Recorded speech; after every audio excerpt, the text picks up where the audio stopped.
Bonjour, bienvenue dans cette vidéo et aujourd'hui on va parler de quelque chose qui rebute beaucoup de personnes dans le coaching ou dans le coaching scolaire, c'est la vente. Et oui, beaucoup d'entre vous eh bien, n'aiment pas la vente, c'est un sentiment normal et aujourd'hui on va voir eh bien, qu'est-ce qui fait 80% d'une vente. Mais avant de commencer, je voudrais vous raconter une petite anecdote que j'ai vécue.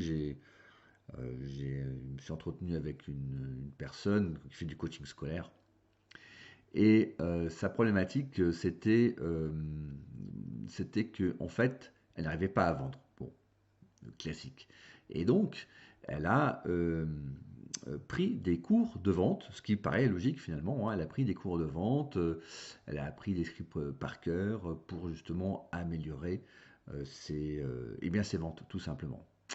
Et donc, elle a pris même un coaching, donc un accompagnement personnalisé, où à chaque vente, elle était enregistrée. Et chose bizarre, enfin bizarre, chose curieuse, eh bien, cette personne ne vendait quasiment rien. Et oui. Alors, ça voulait dire, est-ce que ça voulait dire que, eh bien, finalement, l'accompagnement en vente qu'elle avait prise était mauvais? Eh bien non. Et non, et pas du tout. C'était pas l'accompagnement qui était mauvais, c'était autre chose. Et c'est ce qu'on va voir aujourd'hui dans cette vidéo, hein, sur qu'est-ce qui fait 80% d'une vente exactement.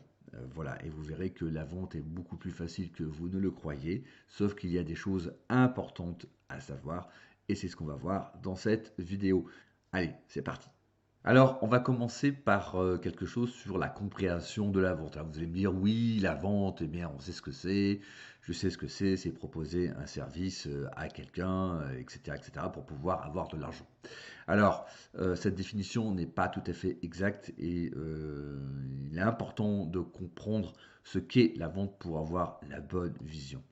Alors, déjà, ce qu'il faut savoir, c'est qu'on vend un résultat et pas les caractéristiques. Ça, je le répète, si vous me connaissez, vous me suivez un petit peu sur le coaching et cette chaîne, je le répète souvent, hein, on vend un résultat, pas les caractéristiques. C'est-à-dire que si vous allez dans un garage automobile, par exemple, eh bien, évidemment, le garage, ben, il vous vend la réparation de votre voiture.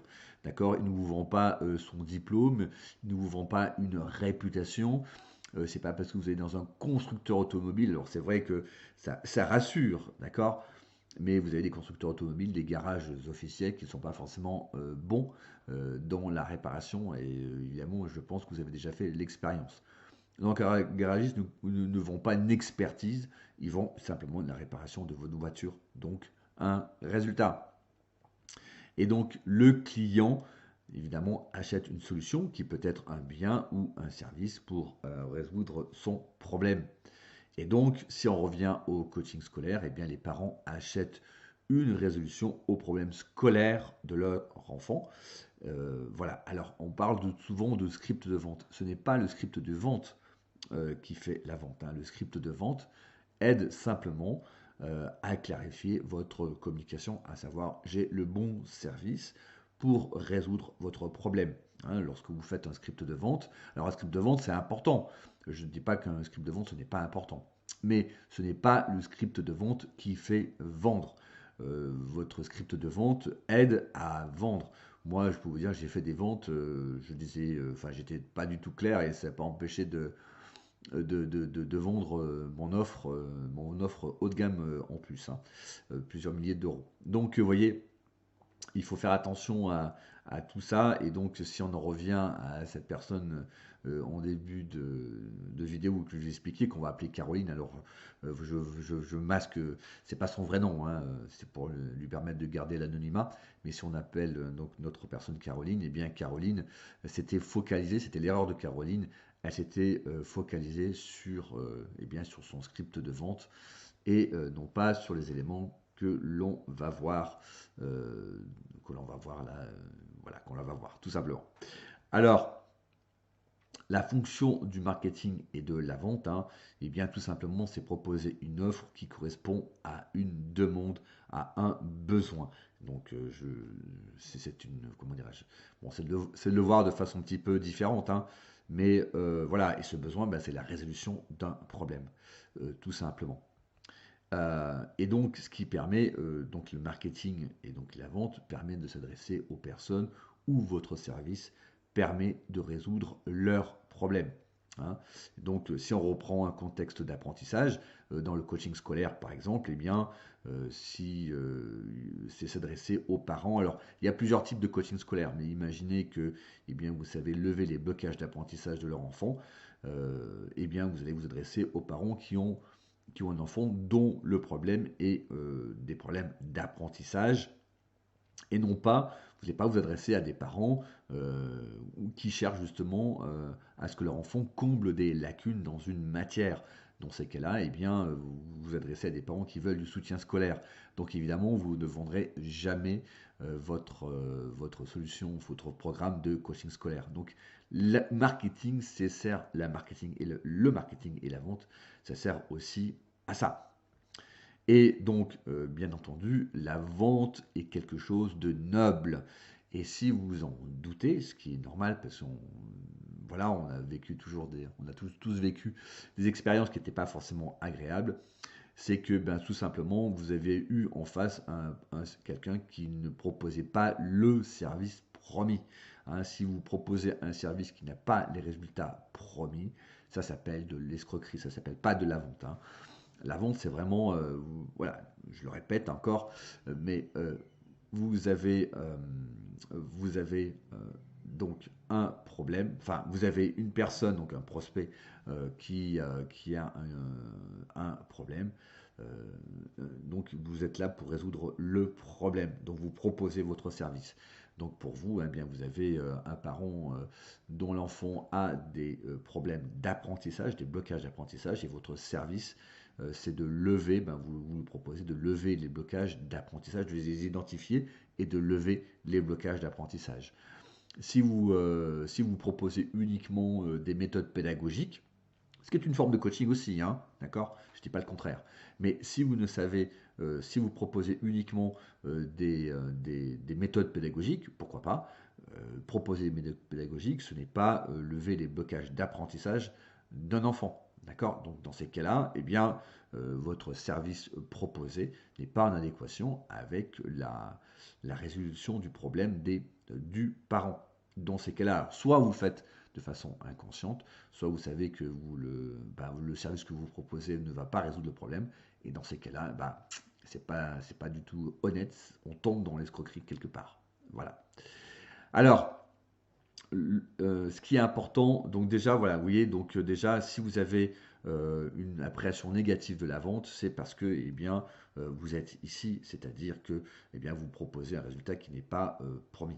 Voilà, mais normalement, j'imagine que vous proposez un résultat avec les résultats promis, donc c'est tout à fait éthique et donc vous êtes dans la normalité. Donc l'acte de vente est un processus tout à fait sain et normal. Simplement, votre appréhension, c'est que vous avez connu, comment dirais-je, ceci. Voilà, vous avez peut-être connu des vendeurs qui vous ont proposé un produit qui n'était pas en adéquation avec ce qu'ils avaient promis. Dans ces cas-là, bon, c'était de l'escroquerie. Et finalement, quelque part, vous êtes tombé, votre cerveau identifié uniquement la vente à ceci, hein, ce qu'on appelle ici un biais d'étiquetage, tout simplement, biais psychologique, bien que vous avez associé vente à escroquerie, ce qui est absolument faux. Alors, la vente, faire une bonne vente dépend absolument de votre état d'esprit, ce qu'on appelle de votre mindset. Donc ce n'est pas un discours, ce n'est pas une communication. Alors vous me direz, mais comment avoir le bon état d'esprit, le bon mindset? Alors en fait, il ne sert à rien de répéter des mantras, de faire des exercices de mentalisation ou de la gestion mentale ou autre méthode couée pour avoir le bon état d'esprit. Hein, il y a deux choses principales pour avoir un état d'esprit, pour avoir le bon mindset. Déjà, être honnête dans l'offre sans la sous-estimer. Donc soyez honnête dans votre offre sans vous estimer. Pourquoi? Alors, outre évidemment l'éthique, mais il y a une chose importante qui se produit, c'est que vous allez aller contre votre éthique et donc vous aurez une dissonance cognitive qui sera ressentie par les parents. Donc, à savoir via une communication non verbale, où les parents vont dire, ouais, ok, bon, ok, elle a des jolis diplômes, ok, bon, elle nous propose des choses intéressantes, mais quelque part, on sent que ce qu'elle propose, ça ne va pas convenir à notre enfant. Ouais. Donc, c'est ça, c'est que le langage, hein, sachez que le langage, pardon, la communication est non verbale à 80% et verbale à 20%. Ça veut dire que ce qui compte dans votre communication, c'est pas ce que vous dites, c'est comment vous le dites. Qu'est-ce que vous euh, qu'est-ce que vous transmettez dans votre gestuelle en fait. Voilà, tout simplement. D'accord. Donc, il est important d'être aligné et d'être éthique. Et donc, ça suppose que vous croyez en vos résultats et donc que vous soyez aligné avec ce que vous proposez. Voilà, donc est-ce que vous êtes aligné avec ce que vous proposez? Dans ces cas-là, évidemment, eh bien, si vous êtes aligné, ça va transparaître dans votre discours auprès des parents et les parents vont dire en cours, ben oui, c'est exactement ce qu'il nous faut. Ou autrement, ben, peut-être il se peut que eh bien, ce que vous proposez ne corresponde pas à ce que souhaitent les parents. Dans ces cas-là, ben, c'est la vie, c'est tout à fait normal, ça arrive même plus souvent parce que voilà, il n'y a pas d'adéquation. Alors, vous me direz, ben, comment croire en ces résultats? Euh, eh bien, c'est tout à fait simple, hein. Donc, inutile là aussi de se faire des incantations, de dire des mantras, des choses comme ça. C'est très simple. Comment croire en ces résultats? Eh bien, avoir des résultats. Voilà. Si vous n'avez pas de résultats, si vous estimez que vous n'avez pas de résultats, ben, c'est que vous n'avez pas de résultats. Donc, vous pouvez faire tous les mantras et toutes les incantations que vous voulez. Vous ne croirez pas en vos résultats, hein. Votre inconscient va vous dire, ben, il va squeezer et vous aurez une forme de syndrome de l'imposteur. Donc, c'est qui est une forme de message tout à fait sain pour vous dire attention, là, entre ce que tu proposes aux parents, parce que tu as besoin de vendre, mais ce que tu proposes aux parents et ce que tu sais, ce que tu sais faire réellement, il y a une différence. Voilà. Et enfin, aussi avoir de l'expérience. Alors, l'expérience de la team, je dois vous faire une petite confidence. Donc, la team, hein, quand je dis la team, hein, ce sont des personnes qui participent au programme de formation de coaching scolaire, donc des personnes que j'accompagne personnellement, bien entendu. Et évidemment, je les pousse à proposer eh bien, 1000 € le programme d'accompagnement. Alors attention, hein, quand je dis une petite parenthèse, quand je dis je les pousse à faire 1000 € ou proposer 1000 € un programme, c'est qu'il y a les résultats derrière, évidemment, qui correspondent à ces 1000 €. La valeur du résultat correspond à 1000 €. C'est pas simplement sur un claquement de doigts de dire ben, tu passes euh, d'un d'un tarif de 50 € de l'heure à 1000 € le programme. Ouais, c'est pas du tout ça. Voilà, je referme la parenthèse. Mais ce qui se passe, j'ai pu constater maintenant, ça fait à peu près un petit peu de temps maintenant que j'accompagne des coachs scolaires et des enseignants pour devenir coach scolaire, bien entendu. Ce que je constate au début, c'est que bien, je leur dis évidemment de vendre, de proposer leur première offre à 1000 € parce que je sais très bien qu'ils sont compétents et qu'ils pourront euh, euh, faire le service évidemment qu'ils proposent aux parents. Voilà. Et tant soit peu, ils sont hésitants, évidemment. L'accompagnement sert à ça, hein, je suis derrière pour les guider, enfiler. Euh, voilà. Et donc, ce que j'ai pu constater, c'est que quasiment beaucoup, voire on va dire 90%, commencent leur première vente, enfin en tout cas leur première offre, en dessous de 1000 €. Ça peut aller de 300 à 800 €, voire même un peu moins. Alors pourquoi? Même s'ils sont capables. Eh bien, tout simplement parce qu'ils ont du mal à croire à leurs résultats, parce qu'ils n'ont pas eu encore, ils n'ont pas encore vécu ce résultat, ils n'ont pas encore vécu la réaction des parents et la réaction de l'enfant après le coaching. C'est leur premier coaching quelque part en réel. Donc quand ils proposent 1000 €, c'est en déco. Ils n'ont rien derrière, d'accord. Donc c'est la raison pour laquelle effectivement ils commencent avec un prix proposé qui est en fonction bien, de leurs croyances, tout simplement. Et évidemment, ils ont les résultats, les résultats, et eux-mêmes sont quelque part rassurés. Et à la deuxième vente, évidemment, ou à la deuxième vente, eh bien, ils peuvent proposer un peu plus. Donc très généralement, ils proposent tous 800 €. Et puis la troisième vente, eh bien, c'est 1000 euros. Et maintenant, j'en ai certains qui proposent à plus de 1000 euros. Voilà. Et parce qu'ils ont pris confiance, c'est l'expérience qui leur a montré qu'ils savent, enfin, qu'ils savent faire en fait quelque part. Voilà. Donc eux-mêmes sous-estimaient les résultats qu'ils pouvaient avoir. Donc c'est à travers l'expérience que finalement leur croyance s'est débloquée, hein, leur limite s'est débloquée, et que maintenant évidemment ils croient à leur expérience, mais c'est croire à ses résultats, c'est basé sur du concret, basé sur de la réalité, c'est pas basé sur des mantras, c'est pas basé sur du vent, hein. Donc ça c'est très important à, c'est bien, c'est important à comprendre parce que des fois hein, on dit oui, il suffit de croire en son truc, il suffit de visualiser. Non, c'est pas la visualisation vous fera rien du tout. La visualisation va vous faire que ben, effectivement vous avez une croyance, mais qui sera différent de la réalité, ce qu'on appelle un déni. Voilà, donc vous serez dans du déni, tout simplement. Et donc vous aurez le résultat qui va avec, à savoir un résultat du déni, donc décevant. Donc voilà, et j'ai même aussi eu une personne dans le programme qui a commencé à 1000 euros, donc qui a fait une vente à 1000 euros à des parents, et puis qui a fait 500 euros la deuxième, donc, qui est redescendue en fait, qui a reculé.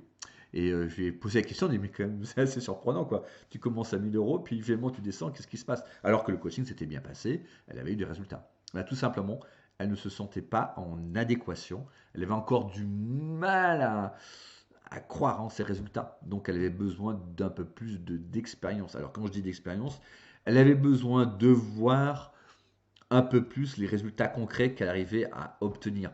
Ce qui est totalement sain. C'est-à-dire quoi? Parce qu'en fait, elle voulait se baser, son esprit voulait se baser sur la réalité pour pouvoir ensuite eh bien, proposer un tarif 1000 euros. Aujourd'hui, elle propose même bien plus. Et elle est en adéquation, elle est alignée avec ça. Alors, la conclusion de ça, c'est que ça ne sert rien à faire un script de vente, hein. Vous comprenez que le script de vente a sa fonction, mais voilà. Les techniques de vente, ça ne va pas vous aider. D'accord? Je ne dis pas que c'est inutile, mais ça ne va pas vous aider. Et vous comprenez pourquoi maintenant notre personne, Caroline, malgré sa formation en vente, son accompagnement en vente n'arrivait pas à avoir de résultats, parce que tout simplement, en coaching scolaire, elle n'avait pas de résultats qui correspondaient à une vente haut de gamme, tout simplement. Hein. Donc, effectivement, alors, elle proposait des choses intéressantes aux parents, mais elle ne pouvait pas proposer aux parents une vente haut de gamme qui correspond à une vraie transformation de l'enfant. Et le problème, il était là. Alors voilà, donc ça vous montre que faire attention à ça. Donc cherchez d'abord à avoir de bons résultats pour être aligné. Donc interrogez-vous quel résultat obtenez-vous pour quel tarif proposer. Hein, si vous avez des méthodes pédagogiques, vous proposez des méthodes pédagogiques, ce qui est très bien, mais adressez-vous à des parents où l'enfant recherche des méthodes pédagogiques pour être efficace. Ne vous adressez pas à des parents qui recherchent justement une transformation de leur enfant. D'accord? Donc, si d'aventure vous voulez eh bien, vous adresser à des enfants pour être transformés, pour identifier et lever leur blocage d'apprentissage, eh bien, interrogez-vous sur ce qu'il vous manque concrètement. Et donc, cherchez très souvent, hein, ce qui vous manque, c'est d'avoir la bonne méthodologie d'intervention. Donc, cherchez la bonne méthodologie d'intervention. Et si vous n'avez pas de résultat souhaité, eh bien, évidemment, interrogez-vous sur comment acquérir ce savoir-faire qui vous manque, hein, parce que ça ne va pas vous tomber du ciel. Alors, vous pouvez bricoler, mais ça vous prendra énormément de temps. Et puis, eh bien, à faire essai, erreur, eh bien, vous allez vous décourager. Donc, autant vous adresser à une personne qui a le savoir-faire et qui sait faire et qui pourra donc vous former. Évidemment, c'est ce qu'on appelle un investissement. Et donc, adressez-vous, bien entendu, à une personne qui, avec certitude, a ce savoir-faire. Hein. Donc, évitez de vous adresser comment dirais-je, à quelqu'un qui vous propose une image, qui vous propose une réputation, qui vous propose des outils. Hein. Les outils, l'image, les diplômes, la réputation ne font pas un résultat, d'accord? Ça aide à avoir. Alors déjà la réputation ou le diplôme, ça n'aide pas. Hein. Donc cherchez à voir comment la personne travaille et quels résultats elle a concrètement dans son coaching scolaire. Voilà. Et est-ce que ces résultats correspondent à ce que vous recherchez? D'accord? Donc ça peut prendre du temps. Hein, ne vous précipitez pas. Prenez votre temps et interrogez, consultez, posez des questions et quitte à voir même la personne au bout du fil. Et enfin, voilà, donc ce que je disais, comment la personne peut vous apprendre ce savoir-faire. Donc, est-ce que c'est une formation? Peut-être que des fois, il vous manque un petit truc, donc une formation peut suffire. Ou alors, eh bien, vous voulez avoir une méthodologie complète de A à Z, et là, l'accompagnement est mieux. Alors, je ne vais pas le développer dans cette vidéo parce que ce n'est pas le sujet, mais je ferai une vidéo sur la différence entre la formation et l'accompagnement. Quand est-ce qu'il est bien d'avoir une formation et quand est-ce qu'il est bien d'avoir un accompagnement. Voilà, c'est tout pour cette vidéo. Donc j'espère que cela a pu vous éclairer, a pu démystifier un petit peu cette notion de vente qui fait souvent peur et a apporté justement éviter de tomber dans le travers. Enfin, c'est pas un travers de Caroline, mais elle ne le savait pas non plus parce que justement elle a été conditionnée. Hein. On est tous un peu conditionnés par savoir vente pas bien et il faut être un super vendeur pour vendre. Non, il ne faut pas être un super vendeur pour vendre. Pas du tout. Donc là, on l'a vu dans cette vidéo, simplement d'avoir des résultats et ensuite évidemment d'avoir une communication aussi qui est claire, d'où l'utilité du marketing. Le marketing vous aide à avoir une communication claire, compréhensible par les prospects, ici les parents, et aussi vous adresser aux bonnes personnes, hein, et non pas vous adresser à des personnes qui n'ont pas besoin de votre service. Voilà, et bien écoutez, ça se termine et je vous dis à très bientôt. Ciao!